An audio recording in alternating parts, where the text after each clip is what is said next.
I say we are the Black Hat Bones, and we are coming to you live from up the creek with Tex and the Satay.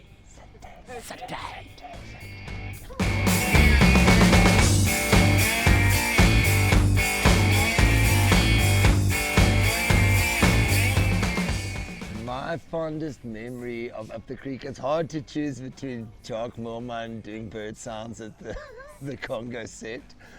The caw. It was so beautiful. Security didn't know what to do.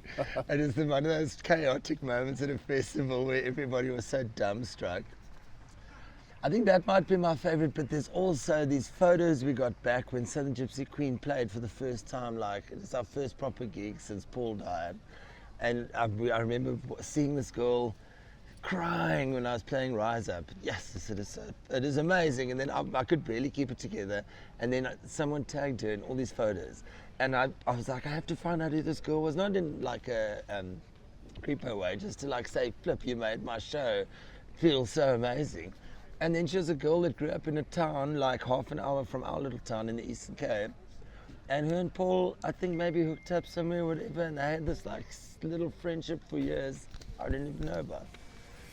That is a short answer, right there. That's the short answer. Yeah, see, it's the most fun I've ever had in my whole life. It's the one thing I always feel like doing. It's crazy. I don't know. I was very nervous to take the gig, obviously, and I almost chickened out. And then, but I took it, and now it's starting to feel like, it's my job, you know. Rechte antwoord. Yeah, last night was the first night I think I really felt like, okay, this is my job now. You're finally in the band now, right? Yeah, I'm finally in the Welcome, band. brother. Welcome. My favorite moment of the set last night was when we played Scarecrow, and I looked up, and like the first two rows are crying, and then the row after that was like jawling, and then there was one row singing, and then there was more crying. There's a good an old saying that goes something like, if you can't make him dance, you got to make him cry. So I think that I always cried at that exact moment in Scarecrow when he loses his shit. I kind of lose my shit, and then we kind of bring it back. So that's always a highlight. And the first 4 bars of the last song that we played that I totally fucked up. Andre butchered the intro to Ghost of Tom Jones. Yes. You should. There's definitely a fine in that, right? Oh shit, I'm getting a fine right. So that was it, yeah. What is the highlight of my set last night? Yes, it's a weird one, but it's this new thing that Andre's been doing before Long Drive, and we always let him go. Like, normally when we actually play like weird gigs that we don't give a fuck, like some weird biker rally or some shit, no one is listening, and you're like blah, blah, blah, in the corner, then we let Andre do this like elaborate intro with his guitar, because it just buys time.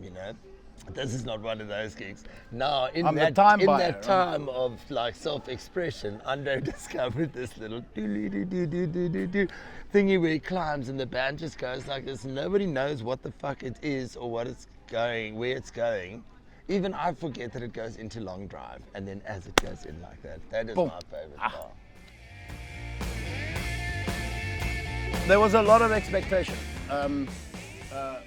We saw that online, and from like, my personal side, those are coming up to me and say, look, we've seen you with Gareth now, but they haven't seen the big show with Gareth Wilson in the front. So I think that in itself made it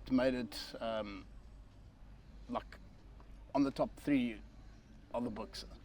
A lot of that. That was like our opening for Green Day for Fuck Off Moment. We were kind of nervous going in, but there they had it, and those came up, and we knew it. We just had to see it for ourselves, and yeah, that made it special, and that kind of solidified,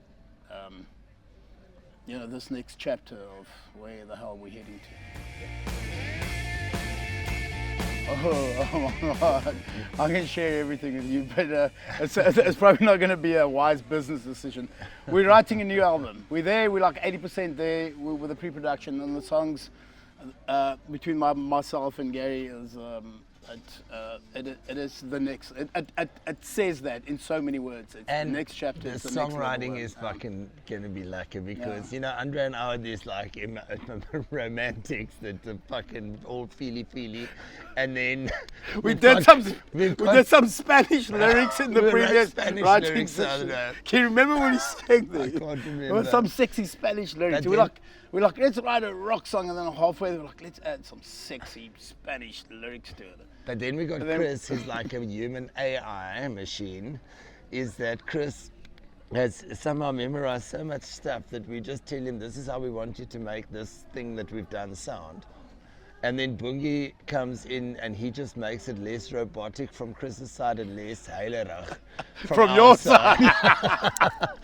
And I think we're going to write like an album. Yeah, so that is down the line. That's what it. And then obviously the circuit and touring and festival stages and whatever's next. And we've been dabbling in like short form content, like the TikTok It's kids. in the biz, that's what we call it. Yes, that's it.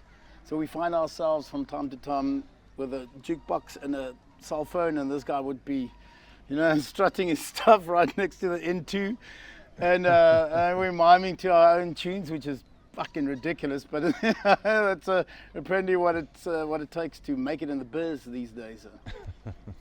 So yeah, we might be losing a bit of credit from the purists, but off we go.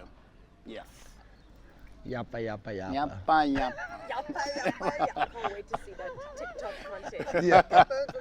Yeah, no, we're trying, we've got to. No, we just But you should shoot see the us shit. We haven't walking released through, it. walking through Blackgowrie. I look like I'm in a Boys to Men video. I'm doing this. You get all the chomps coming past and they're hooting Andre's at us. like 50 with a boombox on his shoulder and this giblet or what's that called? I don't know. What's the word there? What's the word for the giblet? Yes. Gimbal, and it's gimbal. Yes, we just look like two ratchet fucking uncles. They must wonder what we are doing. But it works. It works. Well, it sells singles apparently. Thank you, T. And that's a tie.